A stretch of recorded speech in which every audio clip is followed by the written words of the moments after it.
رمضان شریف میں 3 عشرے ہوتے ہیں۔ رمضان شریف کی پہلی تاریخ سے 10 تاریخ تک یہ پہلا عشرہ ہے، اور 11 تاریخ سے 20 تاریخ تک یہ دوسرا عشرہ ہے، اور 21 تاریخ سے چاند رات تک یہ تیسرا عشرہ ہے۔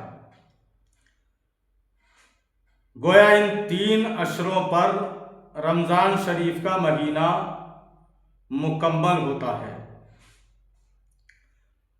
پہلا عشرہ رحمت ہے، اور دوسرا عشرہ مغفرت ہے، اور تیسرا عشرہ نجات ہے۔ گویا رمضان المبارک کا مہینہ جیسے ہی شروع ہوتا ہے تو پہلا عشرہ شروع ہو جاتا ہے جو رحمت ہے۔ اس عشرے میں اللہ تبارک و تعالیٰ کی خاص رحمتوں کی جھما جھم برسات ہوتی ہے۔ بندہ خدا اس عشرے میں یعنی رمضان شریف کے پہلے عشرے میں اللہ کی رحمتوں کی جھما جھم برسات میں نہاتا ہے،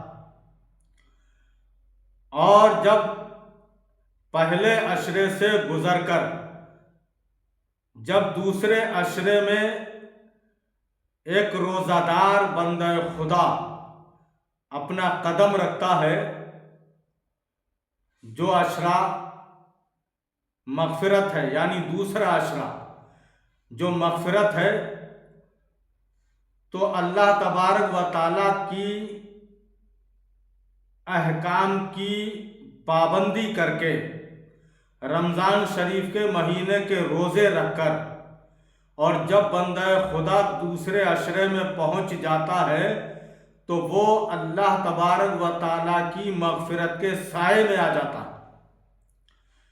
اور جب بندہ خدا رمضان المبارک کا احترام کر کے رمضان المبارک کا تقدس قائم رکھ کر احکام خدا بندی بجا لا کر اپنے آپ کو گناہوں سے بچا لیتا ہے، اور پھر جب وہ تیسرے عشرے میں پہنچ جاتا ہے تو اللہ تبارک و تعالیٰ اسے جہنم سے آزادی عطا فرما دیتا ہے۔ گویا اسے نجات مل جاتی ہے، وہ نجات پا جاتا ہے۔ رمضان المبارک کا مہینہ امت محمدیہ کے لیے بہت کچھ لاتا ہے۔ رمضان المبارک کا مہینہ انسان کو صاف ستھرا بنا دیتا ہے۔ یہ نیکیوں والا مہینہ ہے، یہ نیکیوں کا سیزن ہے۔ ہر چیز کا ایک سیزن ہوتا ہے، جیسے شادیوں کا سیزن ہوتا ہے، کپڑوں کی تجارت کا سیزن ہوتا ہے، اور بہت ساری چیزیں ہیں جن کا اپنا اپنا ایک سیزن ہوتا ہے۔ جس طرح سے آم کا سیزن ہوتا ہے، جامن کا سیزن ہوتا ہے، اور بہت ساری فصلیں ہیں ان فصلوں کا سیزن ہوتا ہے۔ اسی طرح سے نیکیاں کمانے کا بھی سیزن ہوتا ہے۔ یہ رمضان شریف کا مہینہ اپنے آپ کو صاف ستھرا بنانے کا سیزن ہے۔ رمضان المبارک کا مہینہ نیکیاں کمانے کا سیزن ہے۔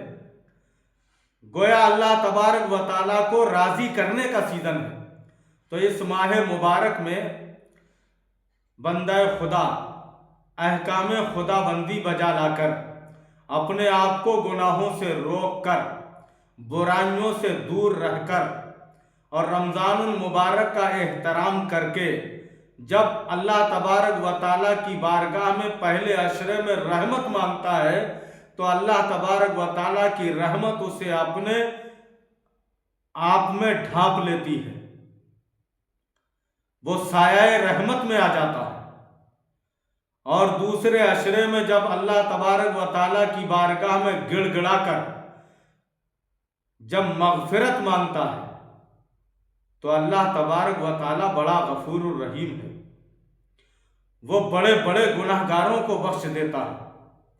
تو اپنے اس روزہ دار بندے کو بھی